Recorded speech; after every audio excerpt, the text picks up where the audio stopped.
اهلا بيك عزيزي المشاهد. النهارده انا جاي اسالك سؤال واقول لك هو يعني ايه برمجه؟ ماشي، انت صح، بس ايه رايك ما تيجي نسال ابو كمال؟ هل هقول لي ابو كمال هو يعني ايه برمجه؟ البرمجه انك تعمل برنامج.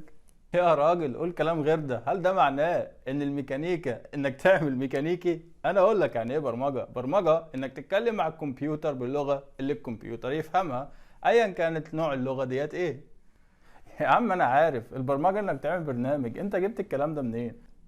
هو انت مش متابع ولا ايه؟ قناة تطوير اونلاين، برنامج البرمجة للجميع، بيتكلموا فيه عن اساسيات البرمجة. ولو انت حابب تدخل في المجال او تعرف معلومات عامة ممكن تشترك يا ابو كمال. طيب هو انا هستفيد ايه؟ شكلك مش متابع، لان السؤال ده احنا جاوبناه في الحلقة اللي فاتت، وقلنا ان انت في نهاية السلسلة ديت، وهنشرح كمان سلسلة جاية وبعدها وبعدها، وهنوضح للناس بالظبط بالتفصيل ازاي يكسب من المجال دوت. طيب خلاص، ان كان كده نشترك في القناة. وانت كمان خليك زي ابو كمال، ولو لسه ما اشتركتش في القناة اشترك معانا في القناة وفعل زر الجرس علشان يوصلك كل جديد. ويلا بينا نبدأ حلقتنا النهاردة. وبما ان ابو كمال قرر يشترك معانا في القناة فهيكون ضيف حلقتنا النهاردة. انا اصلا كنت متوقع انك هتقول كده. الظاهر ان انا اول ما اشتركت في القناة بدأت الناس تتفاعل معاه، والدليل اللي فيه اتنين فازوا في حلقة النهاردة. أما الفائز الأول فهو ياسر أحمد، واللي فاز للمرة التانية على التوالي، واللي دايما يبهر البرنامج بسرعة الاستجابة، والبرنامج اللي بيكتبه بشكل مظبوط. خلينا نشوف مثال من اللي ياسر بعته للبرنامج. ياسر انت نجم وهتبقى مبرمج محترف، كمل معاه علشان تعرف كل جديد. اما الفائز التاني واللي قدر يتفاعل مع البرنامج بشكل بروفيشنال وخلص البرنامج بشكل متميز هو عبد الرحمن الكرداوي. وتعال نشوف مثال من اللي عبد الرحمن بعته. ولو انت حابب تبعت البرامج اللي فاتتك، او لسه مشترك جديد ومش عارف تبعت البرامج اللي انت خلصتها ازاي، هتعمل حاجتين. الحاجة الاولى هتكتب تعليق اسفل الفيديو للطلب فيه البرنامج. الحاجة التانية هتبعت لنا على صفحتنا على الفيسبوك او على الواتساب صورة او فيديو من البرنامج اللي انت عملته، وهتبعت نسخة من الكود او الاوامر اللي انت اديتها للكمبيوتر. ايه يا ابو كمال، مش كده يعني؟ انت المفروض ضيف يعني، ويا بخت منظر وخفف، انا عايز ابدا الحلقه. السلام عليكم عزيزي المشاهد. حلقتنا النهارده بعنوان برنامج وسؤال، وسؤالنا النهارده لكل المشاهدين سواء مبرمجين او غير مبرمجين. خليك من الناس اللي هتحل السؤال، واول 10 هيحلوا السؤال هيتم تكريمهم في الحلقه الجايه. اما الفقره الجايه هي فقره الدرس العملي. طيب في الدرس العملي النهارده هنعمل الكالكوليتر المبسط اللي موجود قدامنا على الشاشة دلوقتي. وخلينا بس افكركم بحاجة احنا اتكلمنا عنها قبل كده، وقلنا ان احنا اي حاجة بنتعلمها جديدة بنمر على كذا مرحلة، وكانت اول مرحلة منهم هي مرحلة الاستخدام. طبيعي النهاردة لما انت تاخد البرنامج وتشوف الكود دوت لأول مرة، والأوامر اللي بنديها للكمبيوتر ديت لأول مرة، تبقى مستغربها. ده عادي جدا، لأن انت في الحلقة الجاية انت بنفسك اللي هتبدأ تطبق الكلام دوت بعد ما نشرح الكلام دوت بالتفصيل. فالنهاردة بمجرد ان انا هعرض لك البرنامج، هوريك الخطوات اللي انا على اساسها عملت البرنامج، وهسيب في الديسكريبشن او في الوصف تحت الفيديو اسفل الفيديو، هسيب الديسكريبشن او الوصف علشان تقدر ان انت تاخد نفس الكود زي ما هو وتشغله عندك. مجرد ان انت شغلته عندك كده انت حققت الهدف من الحلقة النهاردة، وقدرت تستخدم البرنامج اللي شرحناه. هيتشرح بالتفصيل وبزيادة في الحلقة اللي جاية ان شاء الله، بس النهاردة لازم تحقق ان انت تكون قدرت تستخدم البرنامج. طيب يلا نبدأ، بسم الله. طيب هنا احنا زي ما احنا شايفين على الشاشة قدامنا دلوقتي، ده كده كان البرنامج المبسط جدا اللي احنا عملناه في الحلقة اللي فاتت. النهاردة انا هخلي البرنامج دوت يشتغل بشكل زي الكالكوليتر بالظبط، وهسيب الارقام زي ما هي بنفس الديزاين او بنفس الشكل اللي احنا عملناه دوت. لو انا كده جيت هنا وقلت له شغل البرنامج دوت، قلت له رن او F6، خلاص هيجيب لي البرنامج بالشكل ده. فاقول له مثلا 11 زائد 22 هيساوي 33. الإجابة دي فعلا مظبوطة. طيب إذا احنا كده عملنا كالكوليتور فيه رقم 1 و2 و3 وبلس وإيكوال أو زائد وجمع وطرح وجمع بس. وهنشوف الأوبريشنز أو العمليات في العمليات الحسابية يعني في الحلقة الجاية إن شاء الله. طيب فاحنا هنا زي ما انت شايف كده، انا كل اللي انا عايزه منك ان انت تستخدم البرنامج دوت. طيب البرنامج ده اتعمل ازاي؟ تعالى كده ناخدها واحده واحده. انا هنا في اول بوتون هنا او في اول زرار هنا، لو دوست دبل كليك عليه كده، كنا حاطين في الحلقه اللي فاتت ايه؟ جي تكست فيلد جي تكست فيلد دوت سيت تكست، وقمت قايل له 1 خلاص او نمبر 1. يعني الكود في الحلقه اللي فاتت كان بالشكل ده. طيب ايه الفرق بين الكود ده وبين الكود ده؟ الكود دوت انا قلت له ايه؟ انا دلوقتي عندي في التكست فيلد اللي موجود هنا ده، خلينا نرجع له تاني. التكست فيلد ده خلاص، انا كل الحكايه بقول له ايه؟ بقول له لو في كلام هاته واعمل كونكاتينيشن. فاكرين الحلقه اللي كنا بنتكلم فيها عن الكونكاتينيشن؟ وهسيبها لكم في الديسكريبشن تحت الفيديو ان شاء الله، اسفل الفيديو.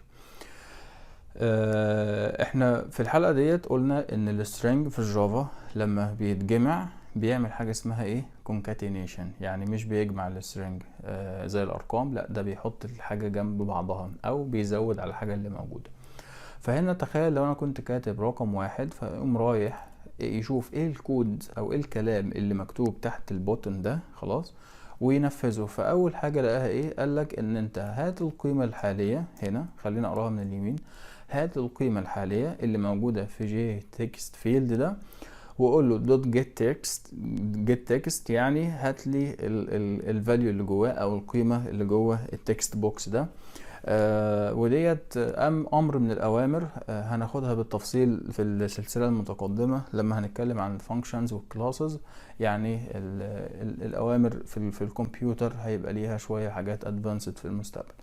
طيب فلحد دلوقتي انا بس عايزك تكون عارف فكرة عامة وازاي تستخدم البرنامج، وبالتفصيل قوي هنشرحه في الحلقة الجاية. فهنا الخلاصة، انا بجيب القيمة خلاص وازود عليها. فلو في 1 بجيب الواحد واقوم جاي مزود عليه اي قيمة هتيجي تاني. فبقول له لو انت جالك قيمة في الخانة دي او في الفيلد ده خلاص، خده وحط عليه قيمة ايه؟ قيمة 1. هاخد نفس الكود ده كده واروح اعمل له بيست هنا تحت 2 خلاص. هحط نفس الكود هنا بس هغير ديت ل2، وهروح على هروح على الديزاين تاني هنا، هروح على 3 او 3 وهاخد نفس الكود تاني وهحط بس هغير نمبر 3. طيب فكده انا لما عملت دبل كليك لكل بوتن من هنا وحطيت الكود الخاص بيه كده، هيعمل ايه؟ هيخلي التكست بوكس او الخانة اللي بيتكتب فيها الكلام، يعني هيخلي الخانة ديت ايه؟ هيخليها يتحط فيها الكلام جنب بعضه او الارقام جنب بعضها. فبدل ما كنت بحط 1 2 3، ارجعوا للحلقة اللي فاتت هتلاقينا كل ما بدوس على بوتن بيشيل القيمة القديمة ونخسرها وبعد كده يحط القيمة الجديدة. دلوقتي لا، انا عايز اخد القيمة القديمة زي ما هي عشان لما اجي اقول له يساوي اعرف اجمع الارقام على بعضها. طيب تعال نشوف البلس. البلس هي بالظبط نفس الفكرة. البلس برضو بتاخد القيمة من التكست بوكس اللي انا بكتب فيه ده وبتزود عليها كلمة بلس. فبياخد القيمة من التكست بوكس وبيزود عليها كلمة ايه؟ بلس. اذا النهاردة انا عملت الاوامر اللي انا عن طريقها هقدر اخد من المستخدم العمليات الحسابية. بدل ما كنت بقول له ادخل الرقم الاول والتاني وكده، لا ده انا مجرد ما هو داس على بوتن اسمه 1 خلاص خدت القيمة ديت وخزنتها معايا. طيب اتخزنت فين؟ فين المكان اللي خزن القيمة دي؟ هي التكست بوكس ده. التكست بوكس دوت في الران تايم او في الميموري زي ما بنقول، او في مساحة التخزين بتاعة الكمبيوتر، هيبقى شايل القيمة اللي اليوزر داس عليها على الشاشة. لو داس على 1 هيحط عليه 1، داس على 2 هيحط 2 فين؟ هيحط 2 جنب الواحد على التكست بوكس. وبعد كده لما بقول له يساوي، هي دي الحته بقى اللي فيها ايه؟ اللي فيها الايه؟ الشغل. فبعد كده بقول له يساوي هنا في الحقيقه انت تقدر تكتبها باكتر من طريقه. يعني تقدر تكتب الحته بتاعه الكالكوليتور ديت او الاوبريشن باكتر من طريقه. فاحنا اخترنا اسهل طريقه اللي هو هياخد التكست كله. فاكرين الآلة الحاسبة بتاعت زمان لما تحط 1 وبعد كده تتسجل في الذاكرة بتاع الآلة الحاسبة هو لما تيجي بعد كده تقوم قايل ايه زائد، فالزائد ما بتبانش، بتتسجل في الذاكرة بس مش بتبان على الشاشة. وبعد كده تقول له 1+2 مثلا، فيقوم الاتنين هي اللي مكتوبة. فممكن نعمل الكالكوليتر بالشكل ده برضو، بس الكالكوليتر اللي جت بعد كده اللي كانت ادفانسد شوية، ايه اللي حصل؟ بقيت تشوف الارقام جنب بعضها وتاخد الارقام ديت تعمل عليها الاوبريشن مرة واحدة. طيب تعالى بقى كده نشوف هنا دي الاوامر، هعدي عليها بسرعة عشان انت بس محتاج انك تستخدم الاوامر دي تاني زي ما قلنا. فدي كده مجموعة الاوامر علشان الوقت، دي مجموعة الاوامر اللي انا عن طريقها هروح اجمع. خلاص طيب اتعملت ازاي؟ يعني في كام امر كده، ده الامر الاول التاني وده التالت. هركز على الامر التالت ده. هنا باخد القيمة خلاص اللي اليوزر دخلها او اللي دخلت عن طريق اليوزر يعني، واتسجلت في التكست بوكس اللي هو موجود قدامنا على الشاشة ده. تعال ارجع له اللي هو ده. فخدت القيمة دي وقلت له ايه؟ قلت له اعمل امر evaluation يعني ايه؟ مش تقييم يعني، لا يعني احسب العملية الحسابية ديت فين كانت، في السطر ده. طيب فلما هدوس هنا على يساوي هيروح يعمل العملية الحسابية ديت. كده ده كده بمنتهى البساطة. طيب تعالى كده نعمل رن للبرنامج كده بالشكل ده. هقول له رن او F6 زي ما اتعلمنا. هاجي كده واقوم قايل له هدوس على واحد. عارف واحد اللي دوست عليها ديت عملت ايه؟ تعال نبص عملت ايه. انا دوست على واحد هنا خلاص، طبعا دوت كده البرنامج شغال، انما اللي تحت ده اللي ورا في الباك جراوند ده الاوامر نفسها. لما دوست على واحد هنا قام رايح جاب القيمة، يعني خلينا افضيه تاني كده. لما هاجي ادوس على واحد هيقول له ايه؟ هذا القيمة اللي في التكست بوكس وضيف عليها فاليو او قيمة تانية اسمها ايه؟ واحد. فلما راح جاب القيمة من التكست بوكس لقاها فيها ايه؟ ممتاز، لقاها فاضية. فجاب القيمة لقاها فاضية، فخد الحاجة الفاضية دي وعمل كونكاتينيشن يعني جمعهم على بعض وحط قيمة تانية اسمها واحد. فبالتالي القيمة النهائية هتبقى ايه؟ واحد. ليه؟ لان هياخد حاجة فاضية بلس زائد قيمة واحد، هيطلع لي على الشاشة في الاخر واحد. فكده بقى شكلها واحد صح كده؟ ده كده بقى واحد. تعال نحط واحد كمان، هيبقى شكل التكست بوكس ايه؟ يعني انا حطيت واحد، لو دوست على نمبر 1 تاني هيطلع لي ايه؟ هيطلع لي 1 جنب 1، فيطلع 11، هيبقى شكله 11. ليه؟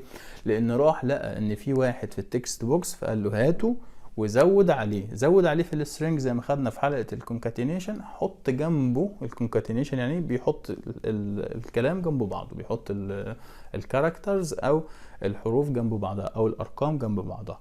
فخد الواحد الاول وبعد كده سجله في التكست بوكس ده، وتاني مرة التكست بوكس نفسه كان فيه قيمة واحد. لما دوست على الواحد المرة التانية قام حاطط واحد جنب واحد فطلع لي شكل 11. طيب لو انا قلت مثلا بلس هيعمل ايه؟ هيلاقي القيمة الحالية 11.